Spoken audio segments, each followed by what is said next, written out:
these platforms: X at OGTV, Instagram at Ogun State Television, or download OGTV app on Apple Store and Google Play Store. And now to the details of the news. President Bola Tinubu has flagged off the 56.5-kilometer dualization of the Ibadan-Ijebu-Ode road in both Oyo and Ogun State. Speaking during the flag-off ceremony held at the Dianyore in Ibadan, President Tinubu promised to complement the project, which is expected to be completed within the next 36 months. Governor's Office correspondent Yusuf Ganiyu report. According to President Bola Tinubu, the flag of 56.5-kilometer dualization of the Ibadan-Ijebu-Ode road in both Oyo and Ogun states is a project in line with the renewed hope agenda of his administration, which he said moves beyond promises into practical action. He notes that the project would improve mobility, strengthen commerce, and create new possibilities for the people. The president, represented by Ogun State Governor Prince Dapo Abiodun, emphasized that the road extends beyond two states, adding that the Ibadan-Ijebu-Ode corridor is one of the strategic areas in Southwest. He affirmed that in the last 3 years of his administration, 47 roads have been constructed in the Southwest, including the 750 kilometers Lagos-Calabar Coastal Road, which he said has unlocked the economic benefits and the potential of the coastal line of Lagos, Ogun, and Ondo State in the Southwest, and in all the other 14 states in the southern part of Nigeria.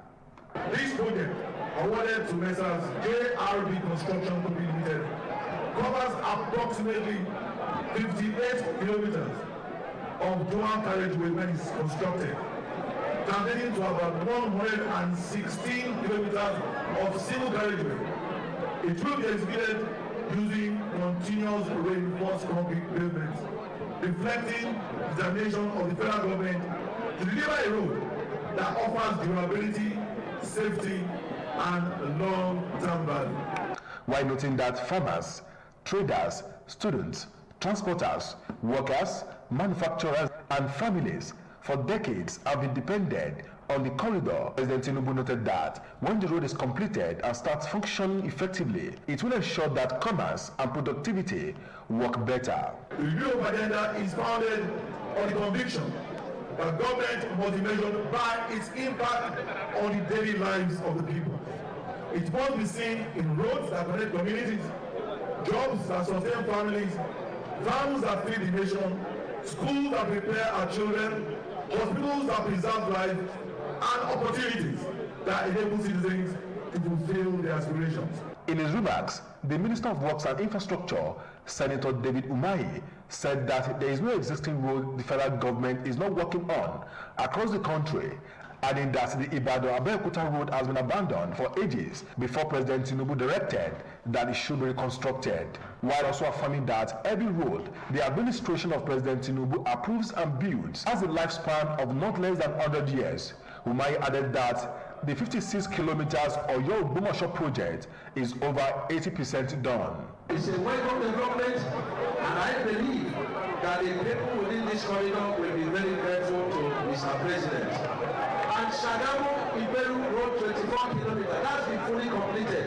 Out of 47 kilometers of the projects, major projects of roads and bridges in Southwest, we have completed 12 that are listed in this book.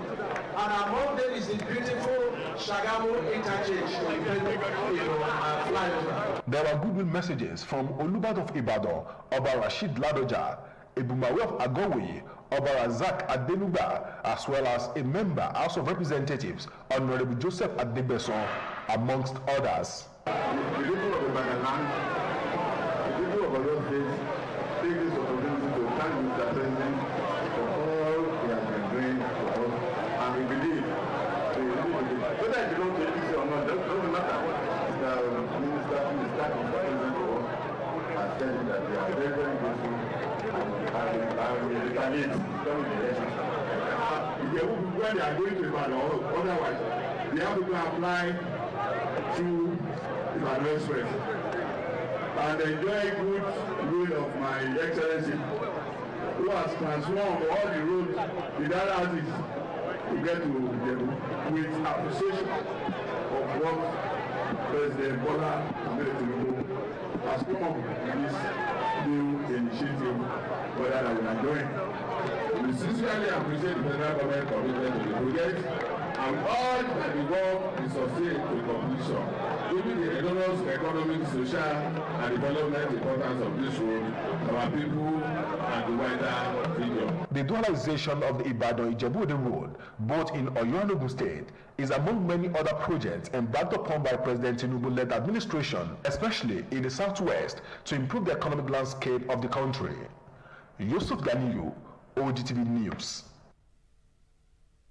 The International Fund for Agricultural Development says Ogun State has led in funding and creating an enabling environment for farmers to thrive, collaborate and diversify.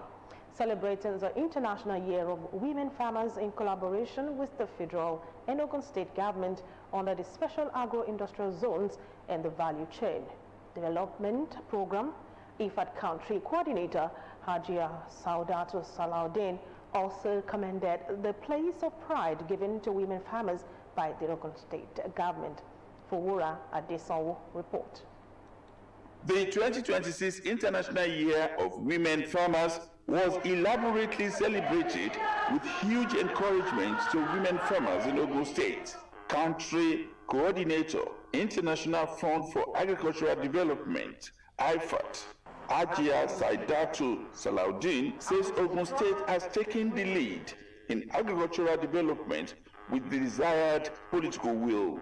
Whenever the government of Ogun State government is called upon to provide support, it is always readily available to provide whatever support it is required in regards to supplies, farming input supplies, training, and also ensuring that they are being monitored. In a sustained effort to continually recognize and empower women farmers in the state, the International Fund for Agricultural Development, IFAD, in collaboration with federal and state governments under the Special Agro-Industrial Processing Zones, SAPZ program and the Value Chain Development Program, VCDP, dedicated the year 2026 to celebrating women farmers across various agricultural value chains. Nowadays, being recognized nationwide as women that are supposed to be and that are being given the opportunity,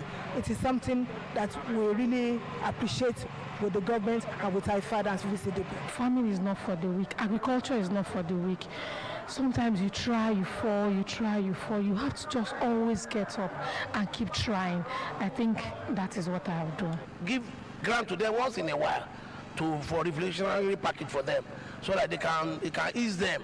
Because when they take loan here, they take loan there, everything, that thing will be burden on their head. The initiative indeed encourages women farmers who receive special awards and gifts. We are encouraging the young ladies to come into it by providing them training. If you want to go into production, if you want to go into marketing, all the aspects that the value chain that we have in agriculture. I'm assuring you that we have started today, then definitely it will continue every year.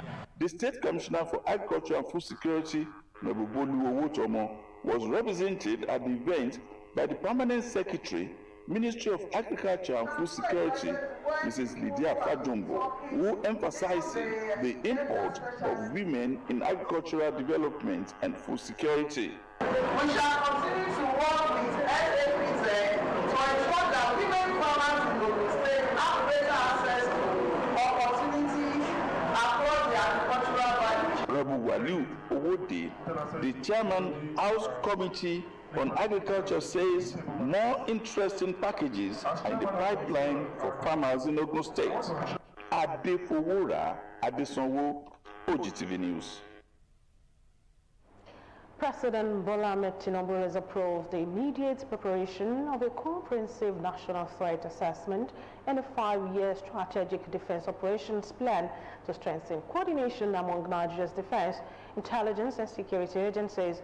The initiative is expected to provide a clear assessment of the country's security challenges, identify operational gaps, and establish a coordinated framework for tackling emerging and existing threats. Olaide Oloye Sholuade sampled the views of security experts on the initiative. A report. Nigeria's security landscape continues to face challenges, including terrorism, banditry, kidnapping, communal violence, and emerging cyber threats.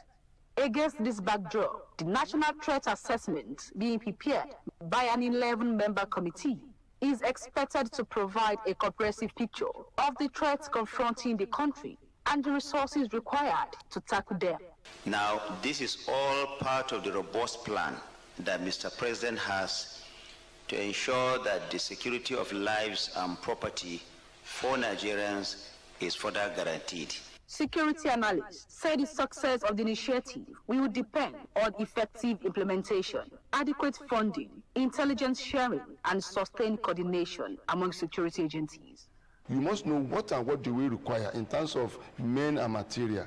What are the capabilities? What are the gap in our capability? Then what we need to do. That's basically what the threat assessment is all about. And when I say, okay, good, let's put measures in place for the next 5 years that will assist us in achieving all this. But that does not mean that in 5 years, we didn't have any whatever, we rejig. Do you understand? And then maybe you need more resources. The assessment is also expected to establish a common understanding of security threats, determine the urgency, and set clear operational priorities for responding to them. Insecurity is taking a lot out of this country. Insecurity is diverting the financial capacity of Nigeria in such a way that so many things are suffering. Our economy is suffering, infrastructural developments are suffering. We must commend the President for taking this action, and we believe that at the end of the day, the implementation will actually come to reality. And then we'll go back to that particular level which we have always been clamoring for. However, experts say funding, accountability, and the ability of security agencies to sustain the strategy amid changing security realities will remain to its success. I actually commend the presidency and the government of Nigeria for this noble initiative. It is a very good one, but it is come up with this plan. We also have to ensure that every process of its implementation is well followed and that it is not being politicized. Because aside from allocating the needed resources for the implementation of this plan, we also have to ensure that it's at the end of the day in such a way effectiveness and what the intention was will not be achieved at the end of the day. If that can happen so rapidly that everybody feels insecure, I think we can envisage what can happen in the future. So it's better to plan, it's better to relate with the indigenous establishments, with the kings, with the royal fathers, religious organizations. It's good to go into the nooks and the corners and gather information and strengthen the plan towards curbing such in the future. With the committee expected to submit the National Threat Assessment and Strategic Defense Operations Plan within 90 days, attention will shift from policy formulation to implementation. For many Nigerians, the real test will be whether the strategy translates into stronger intelligence gathering, faster response to threats, and improved safety and security across the country. Olaide Oloye Sholuade, OGTV News. Issue-based campaigns devoid of dangerous or divisive rhetorics capable of causing political tension should dominate the political scene as different political parties seek the vote of the electorate.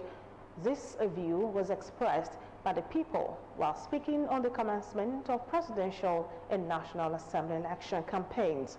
Matthew Shawmi completes the report. Nigerians now have the opportunity of listening to the programs and policies of those who seek to govern them as campaigns get underway for the President and National Assembly elections. As the issue of subsidy removal comes to the front burner, the need for issue-based campaigns and adherence to the rule of the game have become a major concern for the stakeholders. When the president came, he said he's going to remove subsidy. He's gone right from day one. He removed the subsidy. Now somebody said, okay, I'm going to bring back the subsidy. So let the debate be around what are the merits and demerits. I'm sure of APC have carefully selected those that will be in charge of the campaign. One will be looking up to having issue-based campaign. I mean, they should come out to convince the electorate why the electorate supposed to vote for them and what they have done. So if the candidate of one other political party said, when I get here, I will return subsidy. Remember very well that the candidate that is talking is a former vice president of this country. He knows that during their regime, they didn't remove subsidy. So if he said, when we return it, everything will be okay, that is to him. You understand? If you, in power now, said to remove subsidy, people will enjoy, and you remove it. The electorates have important role to play in shaping the narratives and ensuring robust engagements of the programs and policy of the different political parties. Nigerians are well convinced of the genuine intention of President Bola Ahmed Tinubu to run government. He has creditably impacted in the lives of Nigerians. He has touched all sects of. He has taken the bold step to remove the subsidy, stepped on people's toes, which is just the best for Nigerians. Our focus is towards 2027 general election to make sure that Nigeria get it right, and to make sure that Ogun State get it right towards 2027 election. Our election is the case study of what we are waiting for and what we are planning for, what we are expecting 2027 election. According to the people, the electoral umpire also has important roles to play in ensuring strict adherence to the rule. So the vote buying, all these things again need to be stopped. That is our own concern as a body of Interparty Advisory Council. We want a very good election. Don't tell us there's a glitch in machine, there's this thing in machine. We still have almost more than 6 to 7 months now for before election. All your machine, bring them out. Call the doctor to repair all the machine. The political scene will no doubt witness series of activities in the days ahead, and the citizens cannot afford to sit on the fence as their involvement will help manage the political tempo. Matthew Show-Me, OGTV News. Still ahead, body of popular Nollywood actor Taiwo Hassan laid to rest as President Tinubu describes his death as great loss. More news and report after the break.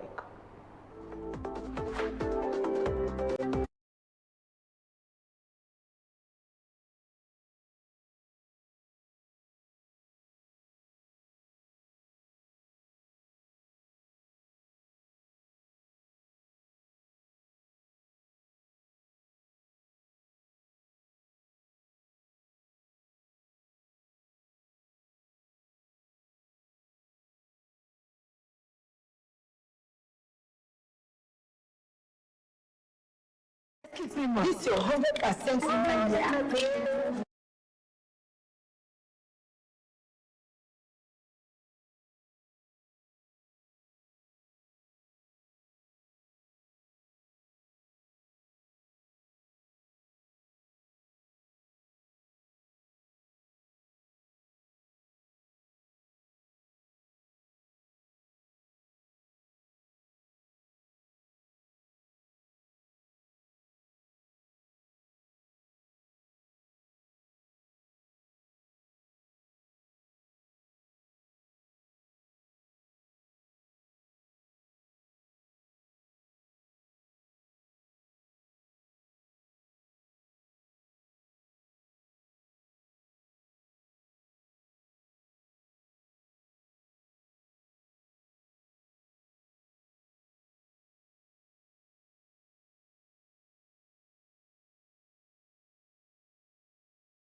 Glad to know you are still there. This is the second segment of the news.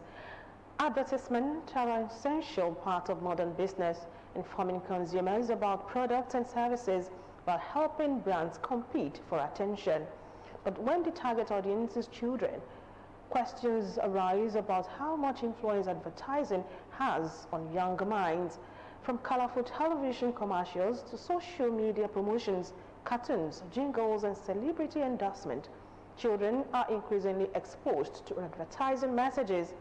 In a special report, Ayodeji Tomori Odlowome examines whether advertising to children is simply entertainment or a subtle form of manipulation. Bright colors, catchy songs, popular cartoon characters, and familiar faces. These are some of the techniques commonly used by advertisers to attract.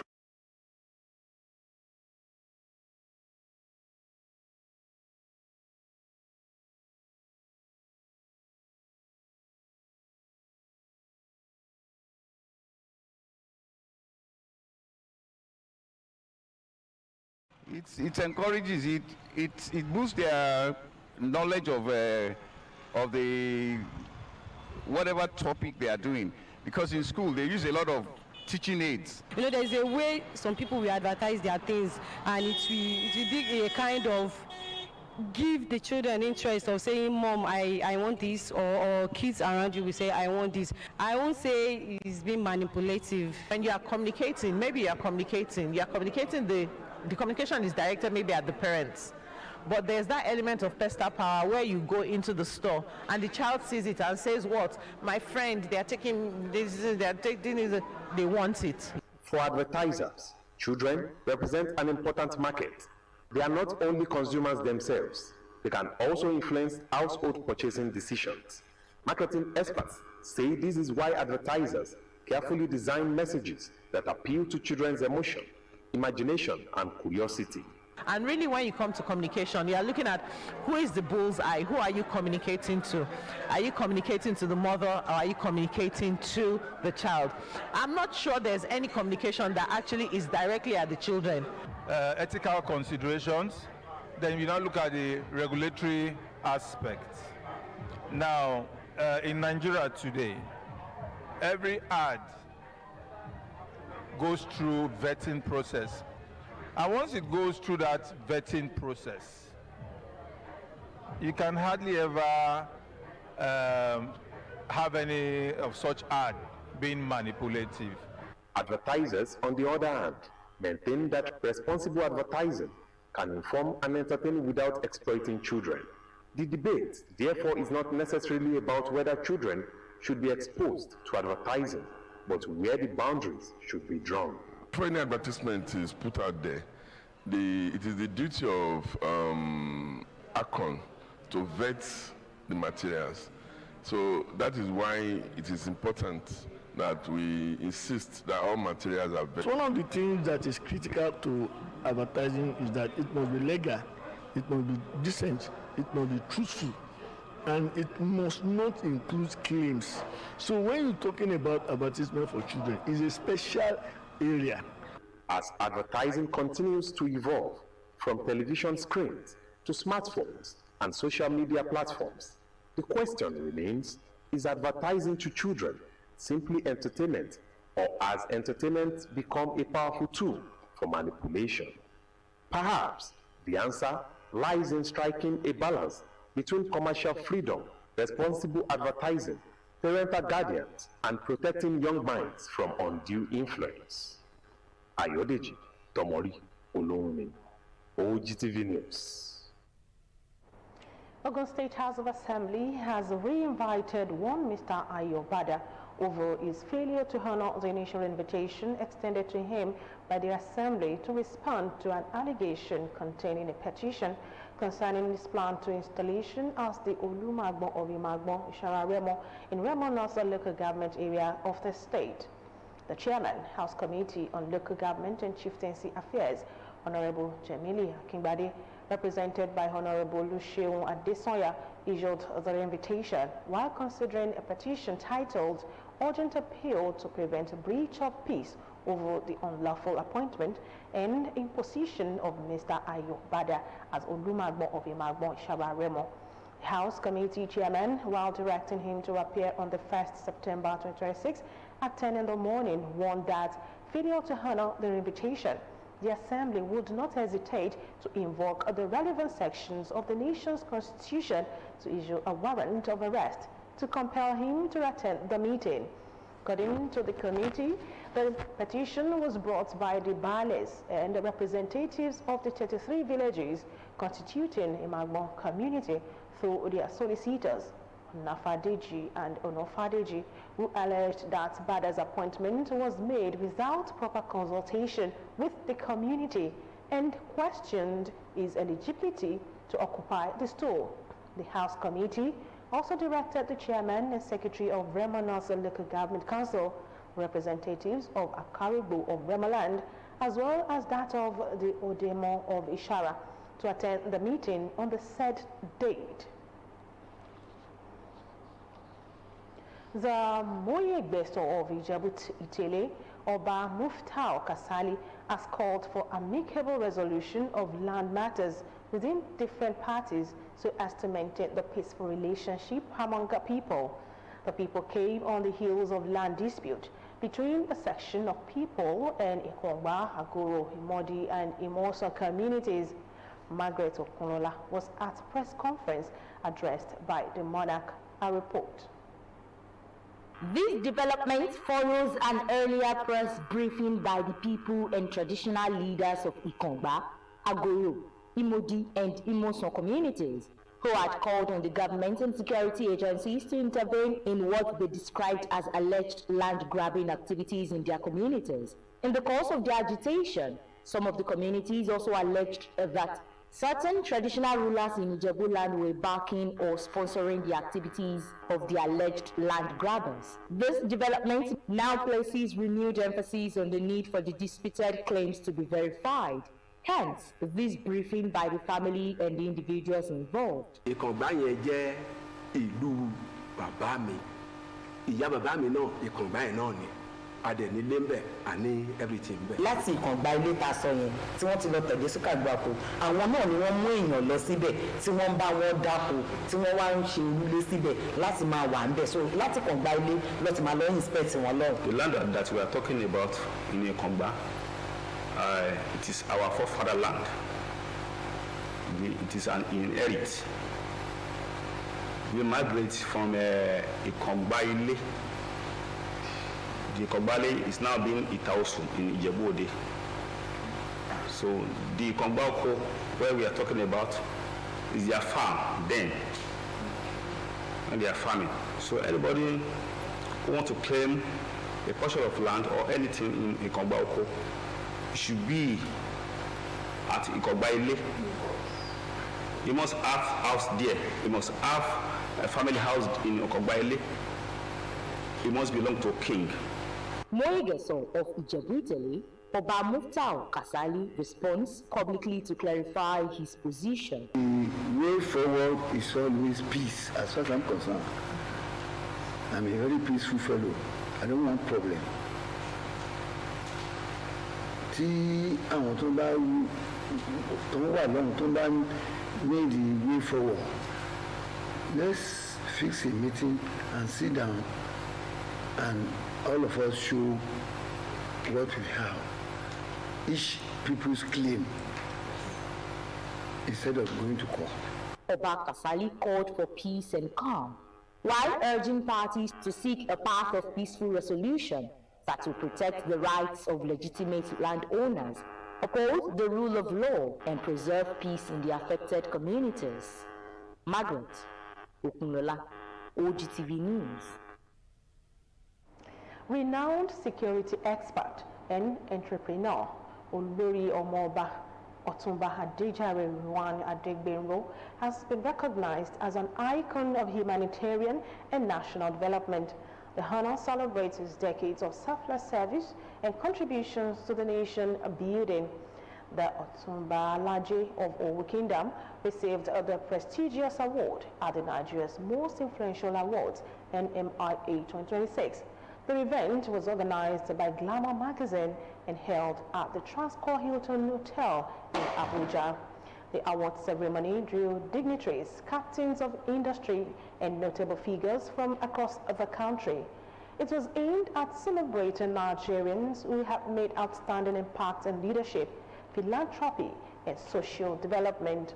Surrounded by friends, family, and well-wishers, Otumba Adegbenro was presented with the award in recognition of his commitment to uplifting communities and supporting vulnerable groups over the years. In his acceptance speech, the old chief expressed gratitude to the organizers and promised to sustain his philanthropic effort. He said the honor would spur him to do more for humanity and contribute his quota to Nigeria's development.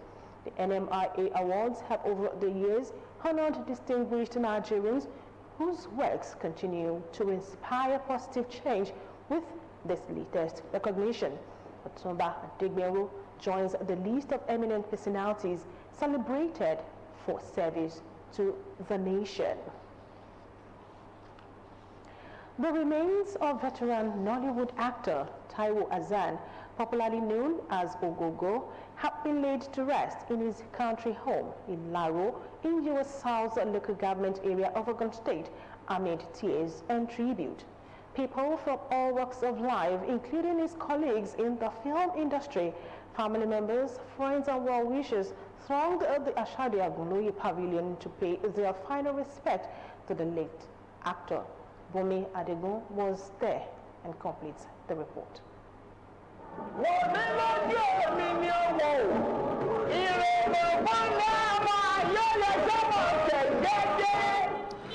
The quiet town of Ilaru under Yewa South local government area of Ogun State has been thrown into mourning.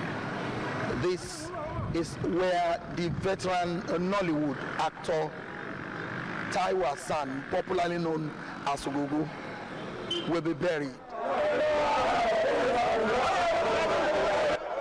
End of an era as people from all walks of life thronged Ilaru to pay their last respects to veteran Nollywood actor, a gifted chanter, a father, and a respected community man, Taiwo Hassan, popularly known as Ogogo.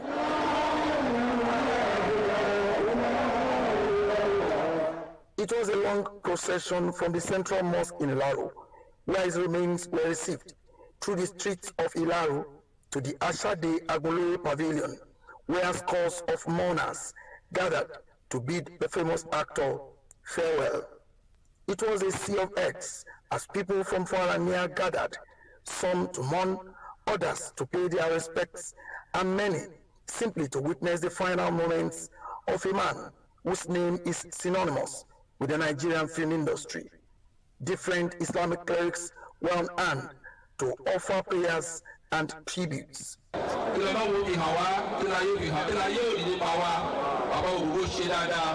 Some had personal relationships with the deceased and described him as a devoted Muslim who lived a fulfilled life, while reminding the gathering of the importance of living a life worthy of remembrance.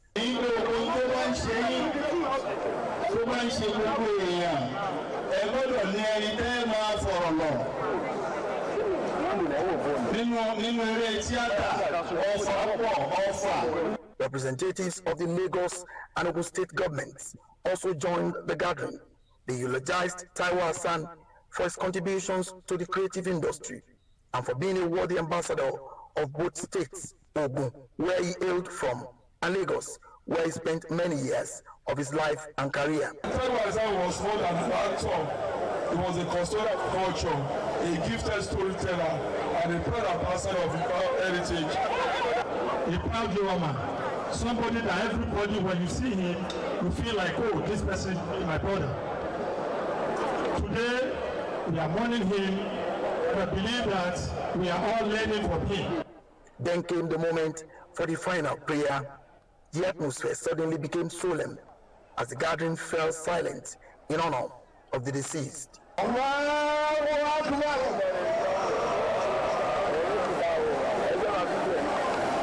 It was a final goodbye And for those who share the close bond with Ogogo, the pain of losing a friend, colleague, mentor, and brother was difficult to conceal. He was a complete gentleman, a man that has impacted in the life of so many people positively. He's a very good man. It encompasses a lot of things. He was a very straightforward person. An easygoing actor. We both come from the same state. He's from Ilaro, I'm from Abeokuta, but we love each other. Well, I don't know what I will say that people will not think I am exaggerating. He was a gentleman. I can tell you that Tai was so nice. Well, some of us in the industry who share our faith is one of those ones. He was committed to God in his profession, humble, very, very humble, and so it was a great pain for us. As the remains of Taiwo Hassan were finally committed to Mother Earth, tears flowed and memories filled the air for a man who spent decades entertaining millions and touching lives beyond the screen. The applause may have ended, but his legacy lives on. From Ilaro, his hometown, this story is not just about the death of an actor. It is about the closing chapter of a remarkable life, a life that left an indelible mark on Nollywood, his community, his colleagues, and the countless people who knew and loved him. Bumi Adigun, OGTV News.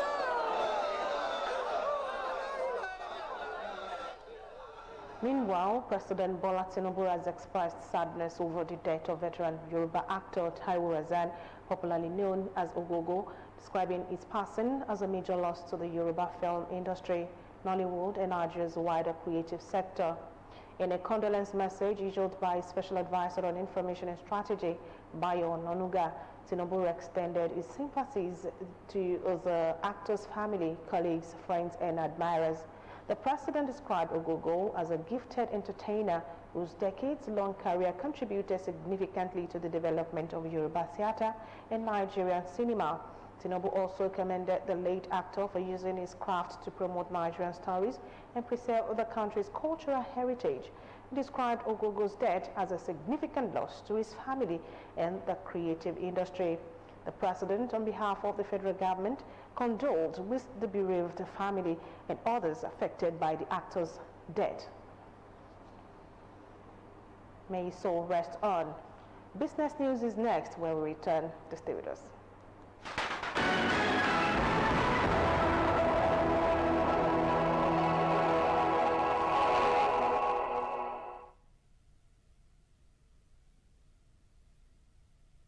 Welcome to the business segment of the news. In details, the federal government spent 6.47 trillion naira on strategic infrastructure developments between June 2023 and December 2025, with major highway projects accounting for more than half of the expenditure. An analysis of the newly released federal government's Nigeria Reform Scorecard on Savings from Fuel Subsidy, titled "The Benefits, Cost and Harm Prevented," on Sunday showed that the Lagos-Calabar Coastal Highway received the highest allocation among selected strategic infrastructure projects, with 2.23 trillion naira dispersed to fund its construction. The Sokoto-Badagry Superhighway followed with 1.11 trillion naira, while 489.3 billion naira was paid for the Trans-Sahara Superhighway checks, showed that the three highway projects alone accounted for about 3.83 trillion naira of the 6.47 trillion naira infrastructure spending captured in the government's reform scorecard. The report covered the period between June 2023 and December 2025 and detailed how the federal government deployed additional fiscal resources generated for made available during the period of its economic reforms. The Federal Ministry of Communications, Innovation and Digital Economy and Nigeria Communications Satellite, NICOMSAT Limited, have commenced engagements with Israeli and French manufacturers for the production of two next-generation communication satellites for Nigeria. Nicomsat said the satellites Nicomsat 2A and Nicomsat 2B will be delivered by Israel Aerospace Industries AIA and Thales Alenia Space of France. The company said the project had entered its next phase following Federal Executive Council FEC approval for the acquisition and development of the satellite. In a statement, Nicomsat said the next stages involves formal engagement with the technology partners, contract finalization and technical planning ahead of the manufacturer launch and deployment of the satellites. The Nigeria Deposit Insurance Corporation (NDIC) has strengthened its procurement capacity as part of efforts to enhance efficiency, transparency and accountability in the discharge of its mandate aimed at ongoing reforms in the banking sector. The Managing Director, Chief Executive Officer of NDIC, Mr. Thompson Oludare Sunday, stated this in Lagos at the 3-day capacity development program for senior management and executive staff of the corporation, organized in collaboration with the Bureau of Public Procurement, BPP.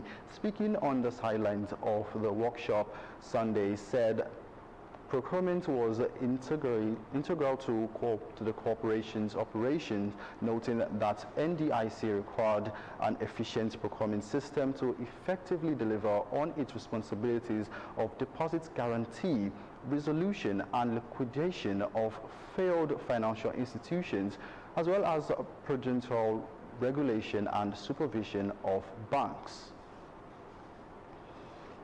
Commercial banks are expanding limits on card transactions abroad following consistent rise in dollar liquidity and surge in gross essential reserves to $52.6 billion. The external reserves position as at August 19, according to the Central Bank of Nigeria (CBN) data, provides a buffer against shocks and eases dollar settlement pressure on international transactions. Already, Guaranty Trust Bank PLC has raised its quarterly international spending from $20,000 to $40,000. The move represents improvements from the $6,000 limit imposed in November 2025 and significant jump from the $1,000 ceiling in July last year. Access Bank, United Bank of Africa, Stanbic Bank and Wema Bank allow below $5,000 monthly limit for offshore card transactions on point of sale, POS and online transactions. First Bank earlier pegged its quarterly transaction limit across different channels at $1,000 for online and POS transaction, while ATM transactions are limited to $500. The Federal Airports Authority of Nigeria has ordered the immediate ejection of a transport company accused of illegally clamping vehicles and collecting 25,000 naira penalties from motorists at the Nnamdi Azikiwe International Airport, Abuja. The action followed a complaint alleging questionable enforcement of the airport's no parking and no pickup rules, including claims that motorists were pressured into making payments through personal accounts and point-of-sale operators. The Director of Public Affairs and Consumer Protection, Michael Achimugu, said the matter was escalated to FAAN Managing Director Mrs. Olubunmi Kuku, who directed that the company be removed from the airport. The complaint, made public by a lawyer simply identified as Ogundele, alleged that motorists who stopped briefly around the airport could have their vehicles clamped by enforcement personnel, who then demanded a 25,000 naira fine. And that's it on the business segment of the news.